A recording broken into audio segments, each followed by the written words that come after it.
What's up, y'all? It's NBA Sphinx back with another video, and we will be talking about my NBA mock draft. I have the Orlando Magic taking Chet Holmgren with the first overall pick, and I believe that they would take him because Mo Bamba is going to be entering into free agency, and he has improved, but he still is only averaging 10 points, 8 rebounds, and 1 assist.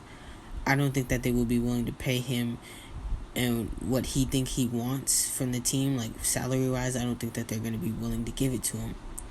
Plus, I feel like in Orlando Magic, they take like high potential players that are going to be projects, and I think that's exactly what Chet Holmgren is. Plus, they already have drafted Jalen Suggs, which is a point guard that used to play with Chet Holmgren in high school.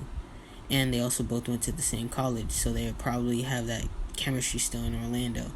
So that's why I think that they should pick Chet Holmgren. Plus, like I said, he has a lot of potential. He can be a great shooting big man for them, and what he does is more headed into the future of what the league is trying to become, a big man with point guard skills. With the second pick in the NBA draft, I believe that the Thunder should take Jabari Smith Jr. He's a perfect fit with Oklahoma City, and he will spread the floor well with his team, and he's a perfect Robin alongside Shai Gilgeous-Alexander and potentially Josh Giddey. And I think he's more of a fit player like a Klay Thompson because he's going to be elevated, and he's a perfect person for the perimeter shooting. But also he provides something on the defensive end. He can defend the perimeter, and I think later in his career he'll be a lot better at defending in the paint because he has a 6'10" good frame and a long wingspan.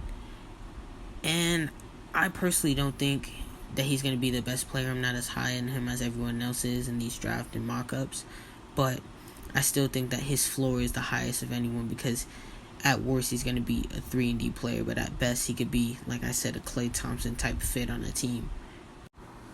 And this dude, he has a high motor, and he seems like he really wants it. He said it means something to him to be the number one pick, so I feel like he wants it, and he's in the long run, and he's going to put in the work to become great.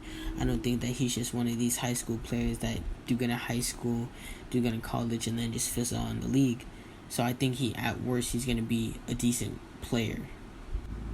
Now with the third pick in the draft, with these other two players already picked, I believe that the Houston Rockets would take Paolo Banchero with the second overall pick.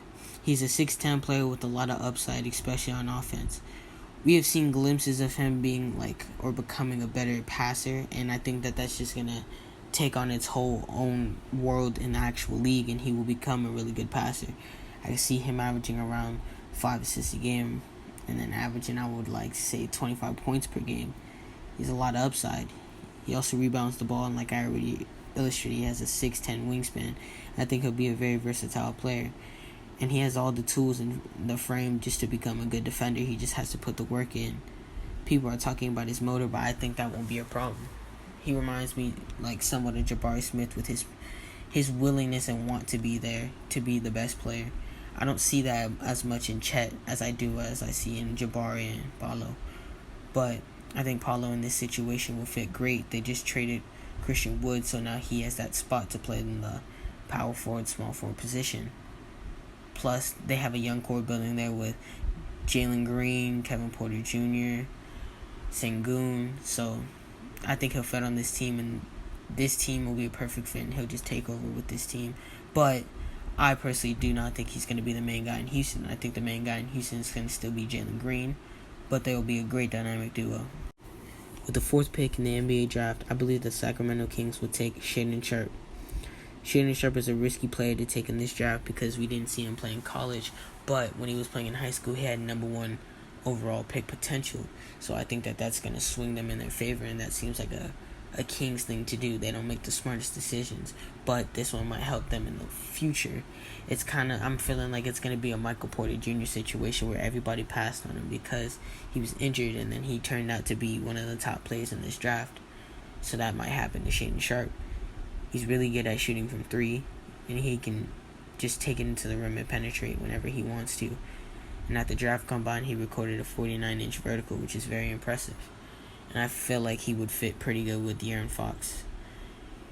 And he fits that shooting guard position because they got rid of Tyrese Halliburton to get Domantas Sabonis in a trade.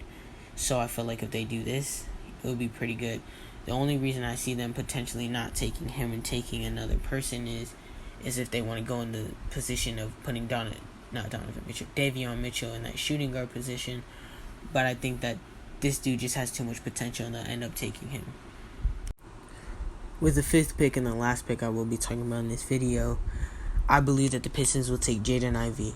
I think that Jaden Ivey will be a perfect fit alongside Cade Cunningham because they just complement each other and their weaknesses the other one fills up with. And also, Jaden Ivey is my favorite player in this draft. I think he has a lot of potential, and everyone's comparing him to Ja Morant. But I think it's warranted the reason why they're comparing them. They're two second-year players that are coming into the league. Their stats are pretty similar. They're both high-flying point guards, and I see it. The only thing I see is he's not as good as a facilitator as Ja Morant is, but I feel like he's way better on the defensive end. I feel like he's going to do damage on the perimeter, and his athleticism is just going to allow him to do that. Also, Jaden Ivey, he has a high ceiling as a player. He can do almost everything on the court. The only thing that I'm worried about for Jaden Ivey is his shooting. But if he can become a solid shooter, I can guarantee and see him being a superstar in this league for years to come. And with Cade Cunningham, they'll be a great duo together for the Pistons. And I could potentially see them making a play-in if he has a major impact. And if I had to pick somebody to be Rookie of the Year, I'm picking Jaden Ivey to be my Rookie of the Year. But this is just my NBA mock draft. I was just going to talk about the top 5 picks and give my opinion on it. And I will be potentially doing the other 5 picks if I get to it. See y'all in another video. NBA Sphinx out.